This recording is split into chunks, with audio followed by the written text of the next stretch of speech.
Welcome to this broadcast with Shawn, and that's me. Thank you for joining me today. Today I've taken you to a place that's labeled Whonnick Lake in beautiful British Columbia. And what obviously immediately grasped a hold of me was the amazing, beautiful reflection within the water. It's beautiful how actually it definitely demonstrates that idea of the phrase, as is above, so is below. Normally I come here and in the summertime, this is the first time I think that I've been here at this time of the year.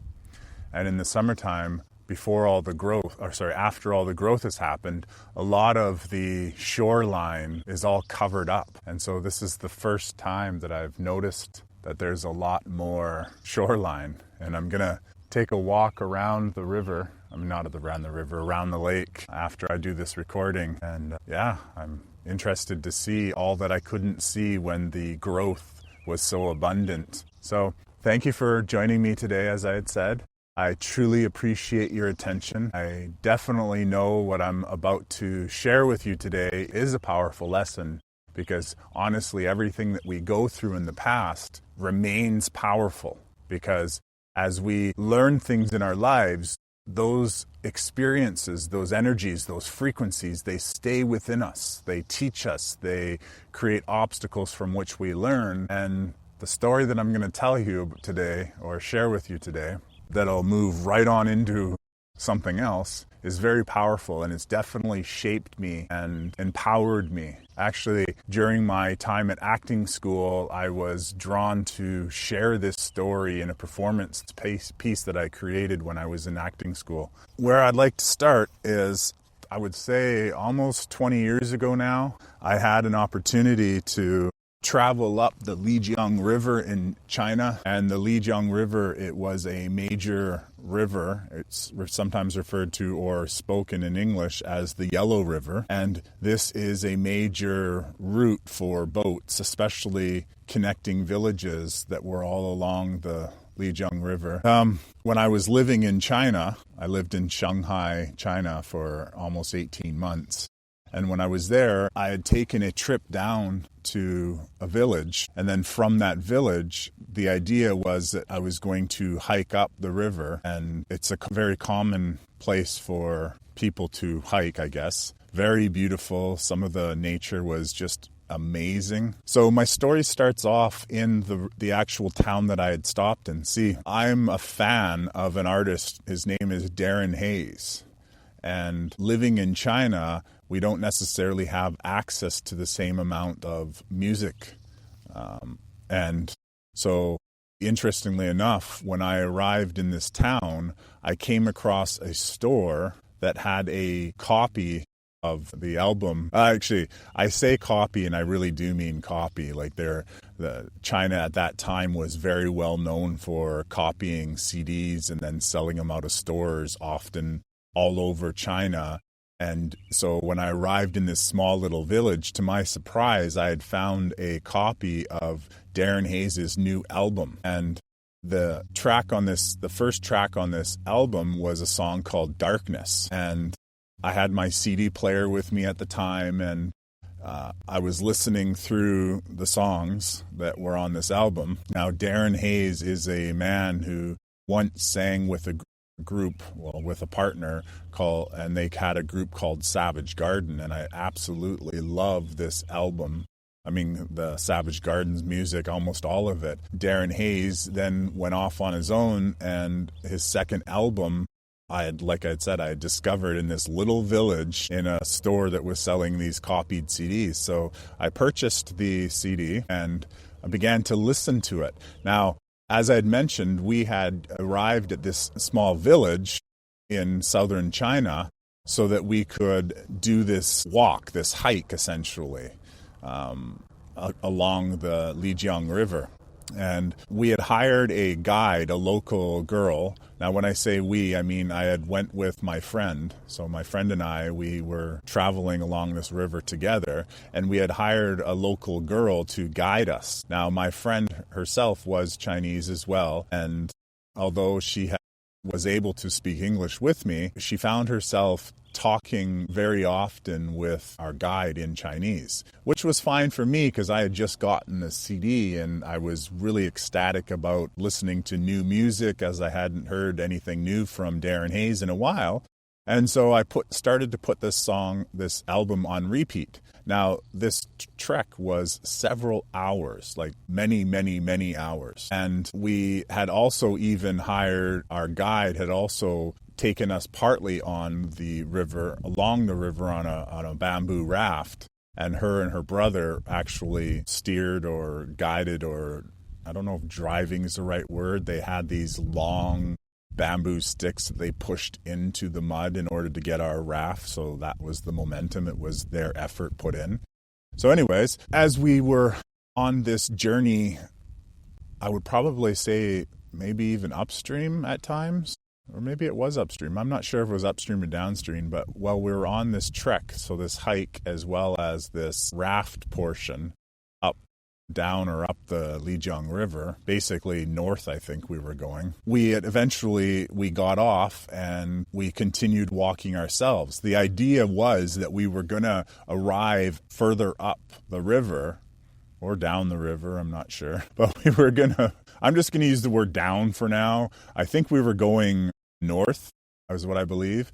So, however, we were on the left side of the river as we went up and we continued hiking, and the idea was that we were going to make our way to a town that was further up the river, and that's where we were going to stay that night. Now, I had only with me my copy of the Lonely Planet book. At that time, there wasn't a lot of, this was back in early 2000s, and there wasn't a lot of, you didn't have your cell phone for all that information. You didn't have GPS. We were off. My friend and I were literally off in the middle of southern China by ourselves with whatever we had. And like I said, there were people along. There were other people hiking along. Then there were, of course, villages on either side of the river itself. However, there wasn't a lot of civilization, we'll call it, which was extremely beautiful and definitely appreciated by me because I love things like that. Now, we'll go back to the actual CD. During the portion of the trip that I was with the guide, my friend was often speaking a lot with the guide, and me, I had my headphones plugged into my ears, and I had found this one particular song on Darren Hayes' CD called Darkness. I love music, and the vocal track on this song was very powerful, and I kept listening to the song over and over and over again. I mentioned that the time that we were with our guides must have been 3-4 hours, and I must have listened to the song maybe 40, 50 times. I began singing it. I began memorizing the lyrics. This song was I really like the song. Not as much now because of what I've learned since then. However, I really did like this song. And at that time, I never really understood the power that music, especially music on repeat, has over us. And so after the girl left, after the guide and her brother left, we were still on the left side going up the Lijiang River. And soon we came across merchants maybe, or people who had their own rafts, or I don't know what we want to refer to them, but we came upon locals who repeatedly, the first time we came across a local, he had told us, you have to cross the river here, you can pay me and I'll take you across the river. Now, the Lijiang River isn't this small little river. It's a trade route. It's fast flowing. There's lots of boats on it. It's a well-used, very big, beautiful river. And me having my Lonely Planet book, listening to my song Darkness, I had decided, no, I had accused the guy of lying. Now, he was only speaking in Chinese, so I didn't have a full grasp of what he was saying, and my friend was translating for us. However, my energy was definitely, I knew that the guy was lying. My friend had told me that, we have to cross here, and I said, no, we don't. And so we continued hiking. Now, over the course of the next hour, we met more than a dozen people. Like, we would get up to these certain bends and there would be another person there telling us the same story that we had to cross now. And they would be trying to encourage us to pay them to ferry us over to the other side of the river. Now, the thing that I knew that eventually I would have to move to the other side of the river, because the map that I had in my book, as well as the maps that I had, the physical paper maps, the old style ones, I knew that there would eventually be a mountain that would force us to move across from left to the right. To get to the village, we would then have to cross right to left. So I knew that there would be a time. However, several times during the course of our trip, and as we approached that point, it actually became more frequent. And my frustration with what I perceived at the time to be lies, and a growing amount of lies, because it was always the same story. We have to cross. Now, see, the interesting thing that I've learned since about translation is translation doesn't always come across, and it's our perceptions that often filter or modify what we believe to be true. And so have to doesn't necessarily mean that we have to now. It's that we perhaps, and probably what those people meant is, we will eventually have to, and therefore, would you like to come with me kind of idea. However, those subtle portions of translation, I wasn't receptive to them, I guess, perhaps, because I realize now it's not meant to. And even as I speak this right now and I tell you this story right now, I'm actually learning things myself. Like this whole talk about subtle bits of translation and how we perceive. These are things that I'm suddenly realizing right now. So even by me sharing this story with you, I'm gaining benefit from it, which is pretty cool. Anyways, so I didn't accept their offer. I chose not to, and I chose to continue on walking. Now, this had built up my resistance to all of these people who were essentially, yes, trying to earn a little bit of money, but in a sense, they were also trying to perhaps help me, because what happened next changed the course of my life. There's a big dun-da-da. Anyways, so now I continue traveling up. And once again, I was aware that I was eventually going to have to cross, but I wasn't aware where this was going to happen, because once again, as I said, I didn't have access to GPS and digital technology. I had my Lonely Planet book. And so as we got further up the Lijiang River, I came to this, we'll call it this final man. And this final man claimed that he had a boat. Most of the people were just offering rafts, but he actually had a boat, and the boat was docked just on the river. Now, I could see that the mountain that we would eventually have to cross the river in order to pass was in front of me. However, due to my frequency at this point, and that frequency was created by the constant, what I perceive to be people lying to me about when I had to cross, as well as now I see the constant repetitious playing of the song called Darkness. And I'll link perhaps the music video or whatever. You can see some of the lyrics that are in this video. With all of that frequency and all of that karmic response, I apparently insulted this captain. See, this captain had a boat, and he had offered to take me across. And like everyone else, he told me that this was the last part. And of course, body language says a lot. So apparently I insulted him, especially when he told me the price, which was considerably higher than the previous people who were willing to ferry me across. And so I declined his invitation to pay him to take me across this river. Now, the interesting thing about our current moment in time is the sun had begun to set. So the light had been slowly creeping away. And the mountains in this area were pretty high around us, the sun setting because of the mountain blocking the sun. It was getting dark rather quickly. And so as a result of me apparently insulting him, he had actually, from what I understand, and what I had heard from my friend who translated, he had told everyone that no one on the river in his community or his village were allowed to take me. He had banned anybody from helping me, Because what had happened was when we realized that this was the place that we had to cross, that man had actually been finally telling the truth, and he was the last opportunity, we came back to this point. And as the boats returned upstream, as the traffic on the river began to increase and the sun came down, I realized, well, we do have to hire someone. However, he was not willing to help any longer. And as I had said, when we called out for any of the other rafts or boats in the area, they ignored me. They ignored us. And then one of them had actually told us that they were not permitted to help us. And so I realized, I realized that we would have to get across. And so I came up with the idea that I was going to swim across this river. And this is where things got crazy and where I would say that my life changed, because I was wearing shoes. I had a really cool new pair of K-Swiss shoes on. I was wearing blue jeans, and I had a bag of electronics, including my CD player and my camera and such, with me.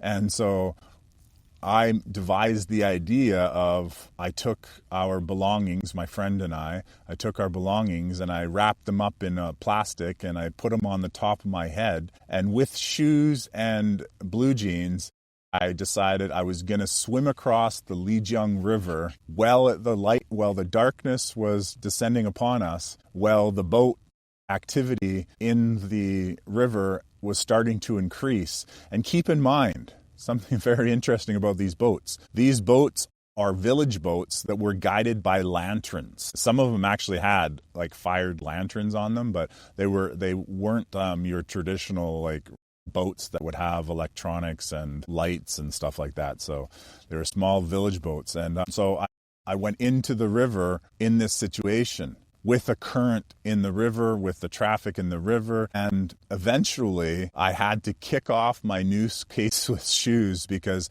I wasn't able to swim properly in my shoes.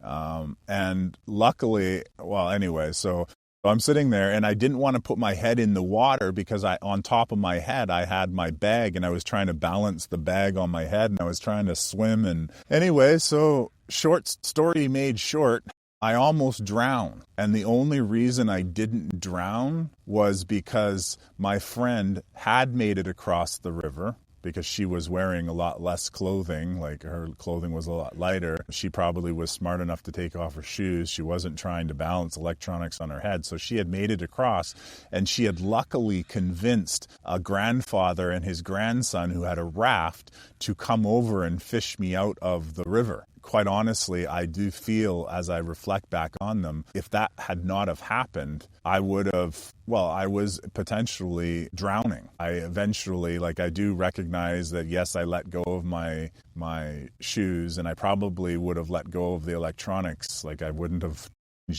exchanged my life for a bag of electronics. However, there was a lot of other circumstances going on at the same time. So long story made short, they were able to take me out of the water.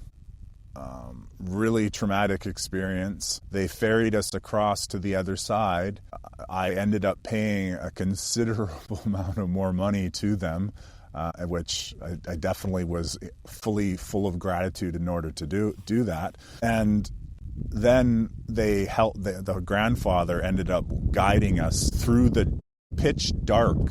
There was some moonlight, but through the pitch dark, he guided us across jagged rock beaches so that we could get to a place where we could cross back to the other side, to the village that we were initially going to stay in. And even that, even each step, because I had thrown away my shoes, I was walking in my bare feet across rocks which I could barely see with the exception of the moonlight. And it was a pretty painful experience. And obviously I learned a lot from it.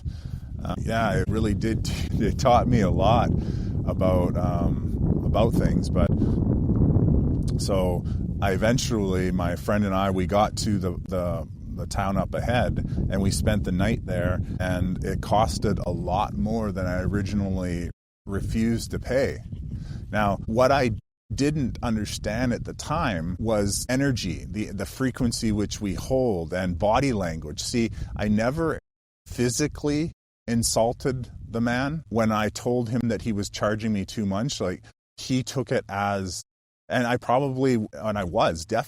was very frustrated at that point in time because I kept getting lied to. And that's how I perceived it. Once again, that was just possibly something lost in translation.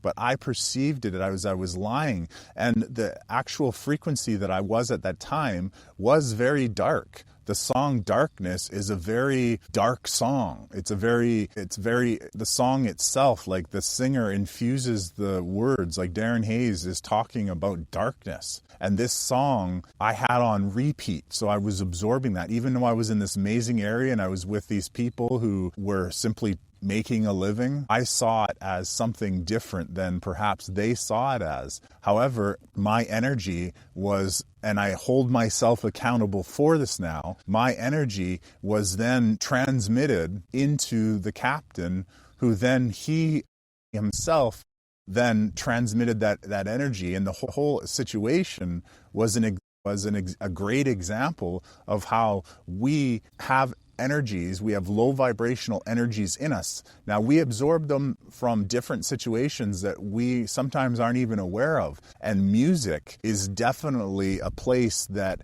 has low vibrational frequencies infused and sometimes purposely added to for the purpose of continuing a low vibrational experience and manipulating us to create that low vibrational events within ourselves. So, for example, when we listen to sad songs, maybe it's a sad song that we had that tells about that artist's broken love or painful experiences or their own traumas, and then we find that we truly resonate with that experience, that it somehow is so relatable that we'll listen to it over and over and over again. Well, the energy that's within that song has a frequency, has a vibration in it. And when we overindulge in that experience, because, we find that the tendency to align our frequency with someone else's pain somehow does something for us,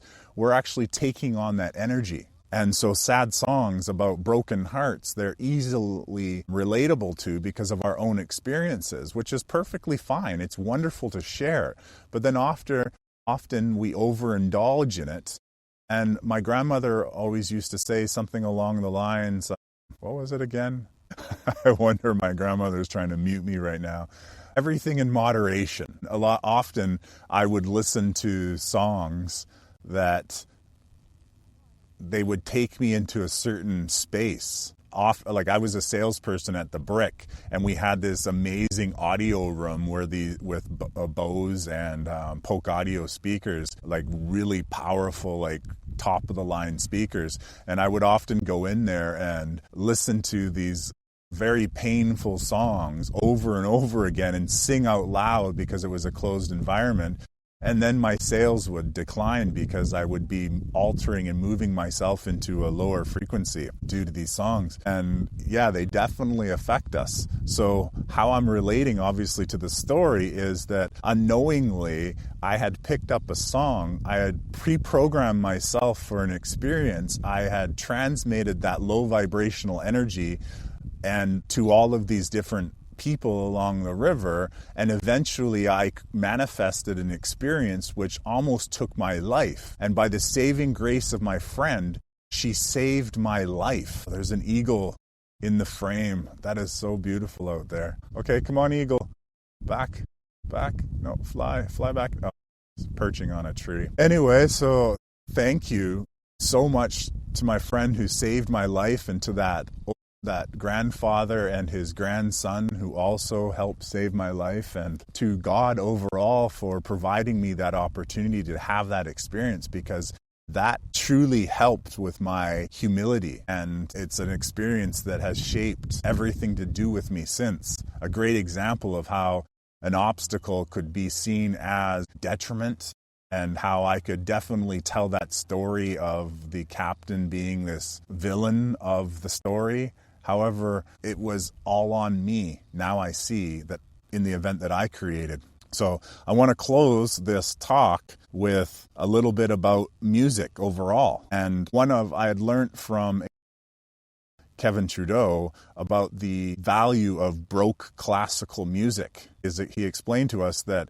listening to Baroque classical music, for instance, when we're studying or when we're learning something, well, it's advantageous because it helps our brain perhaps receive that information more. It's a very high vibrational frequency. It's a secret, apparently. Me, myself, and I've also discovered that solfeggio, binaural beats, are very powerful as well for healing. You'll find an awful lot of sources on whatever music source, like iTunes or I find a lot on iTunes as well as on YouTube. Now, one important thing to recognize about anyone else's music is that there's an unknown thing that a lot of times music might have music that you're hearing on top, but often there are lower vibrational frequencies that are infused into the music. So it's very important that when you are choosing music to listen to, that you consciously listen to the music before you fade away, meaning that often I would use different frequency music. Like 432 hertz is a really good frequency, or 528 hertz, or 941 hertz. Like there's different frequencies that, from my understanding, have healing properties to them. And they're often used on people's channels. Like people will often live stream these musics going off and to draw in visitors. And they'll make them live so that there perhaps aren't commercials, as opposed to when you're recording and then you upload it, the YouTube, regardless if we choose as content creators or not, YouTube will force in their commercials.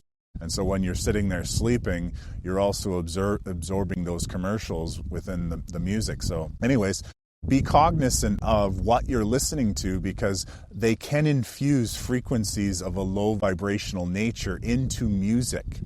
So often heavy metal will have a lot of distortive frequencies, and I'm not saying anything specifically about that genre of music, but be aware of the frequencies of the music you're listening to. If you feel the music to be very distortive and lacking harmony and lacking peacefulness, those are obviously not the music that you want to open your energy up to.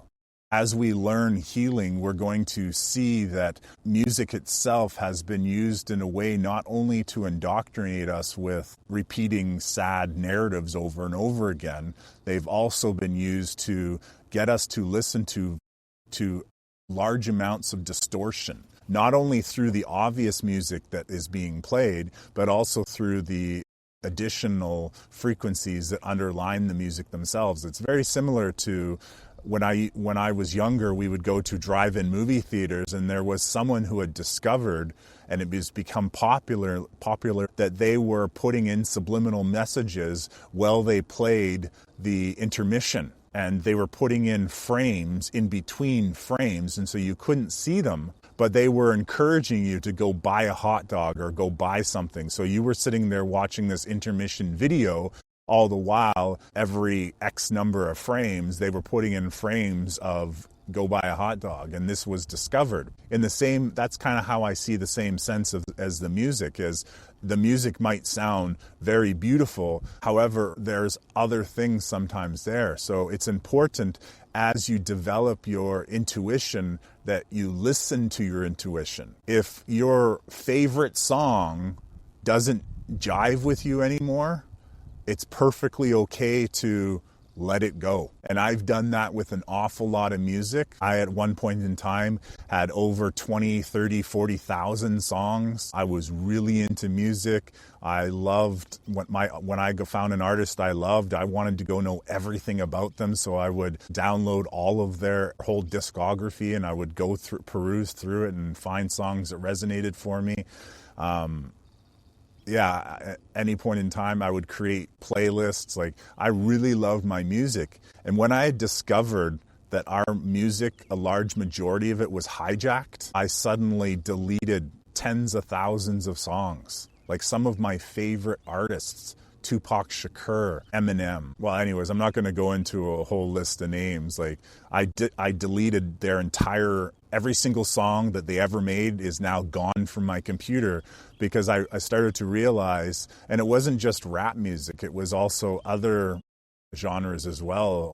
A lot of the music from the 70s and the 80s completely removed from my computer, because I started to pick up, I started to use my discernment and realize, hey, you know, there's not only words that I no longer resonate with in here, there's quite an awful derogatory words that black people will use against themselves. There's also white people started to do that in rap music. And I use black and white, you know, just because that's a common words that are used. But regardless, I started to realize a large majority of rap music and a large majority of even the R&B music, because I loved R&B, but I started to realize even how rap music was beginning to infect.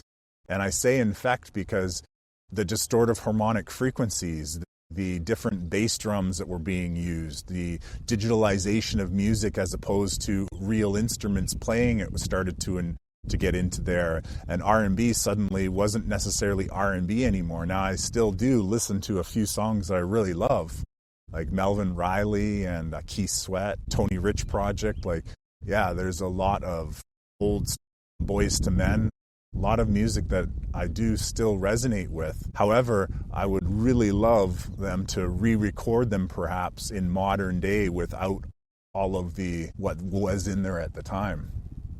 So, so definitely trust your intuition when you're listening to music. And if the binaural beats don't jive with you, if music on the YouTube doesn't jive with you, whatever it is, feel free to let it go. Because the thing about our planet right now is we are in the process of releasing all that which no longer serves us. And well, these favorite songs of ours who we used to live with, we used to listen to, and they bring back memories of former lovers who now we have painful memories of. Releasing those songs, deleting them from our lives, donating those CDs, letting them go, like all of this release of energy is very, very powerful. There's a saying, and I'll repeat this often in Chinese, which is "Jiu de bu chu, xin de bu lai." And I know my Shengdiao, my pronunciation's not perfect, but it means if the old don't go, the new don't come. And so replace those old songs that are on repeat that bring your mind into a state of back then. Replace them with high vibrational music, and there's lots of it, and you'll find that your life, as I had, will significantly improve. So I hope that you enjoyed this sitting with me at this beautiful Whonnick Lake, and the reflection. I see the wind is kicked up a little bit from where I'm looking at, and yeah, the little bits of waves everywhere, and there's a boat and a fisherman on there, and that eagle was beautiful. He's still there. He's flying back and forth just low above. I don't know if you've ever seen a bird fly and then just suddenly right in front of me. At one time I saw a bird just fly overhead and then suddenly right down and then swim up with a fish in his talons. That was pretty cool. Anyways, thank you so much for sharing this time with me. Thank you for sharing this time with yourself. See, I'll leave with one last piece. The reason why I do these recordings as the way that I do is so that you, in a sense, if you listen with conscious intent, you are here with me. And the energy that's here is just beautiful. The birds chirping, the lack of a lot of people, just it's an abundance of nature. So thank you so much for joining me. I trust you'll join me again.